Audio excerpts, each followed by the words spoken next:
ওনার স্বামী হলো আবু সালামা। মজার ঘটনা খেয়াল করে শুনেন, উহুদ যুদ্ধের পরে ওনার স্বামী আবু সালামা ইন্তেকাল করলো, শহীদ হলো। উম্মে সালামা রাদিয়াল্লাহু তাআলা আনহা ওনার প্রাণ প্রিয় স্বামী আবু সালামার ইন্তেকালের পরে চোখের পানি ছাড়ে আর পড়ে ইন্না লিল্লাহি ওয়া ইন্না ইলাইহি রাজিউন। যেহেতু বিশ্বনবী বলেছেন কেউ যদি বিপদের প্রথম ধাক্কায় পড়ে ইন্না লিল্লাহি ওয়া ইন্না ইলাইহি রাজিউন, আল্লাহুম্মা আজুরনি ফি মুসিবাতি ওয়া আখলুফ লি খায়রাম মিনহা, তাহলে এই বিপদে যে সে যা হারালো তার চেয়ে শ্রেষ্ঠ কিছু দিয়ে আল্লাহ তার বদল দিয়ে দিবে। এই হাদিস শুনে বারবার এই দোয়া পড়ে চোখের পানি ছাড়ে আর মনে মনে বলে আবু সালামার মতো ভালো মানুষ মদিনাতে নাই, তার চেয়ে ভালো মানুষ কি করে আল্লাহ তাআলা আমারে দিবে, তার চেয়ে ভালো মানুষ তো আমি মদিনাতে দেখি না। কি আজীব তামাশা, কি অবাক করা ঘটনা।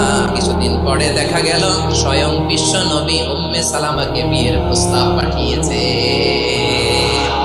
উনি রাজি হয়ে গেলেন, বিয়ে হয়ে গেল, উনি হয়ে গেলেন উম্মুল মুমিনিন, আমাদের মা, পুরো মুসলিম উম্মার মা। চিৎকার করে বলেন আল্লাহু আকবার।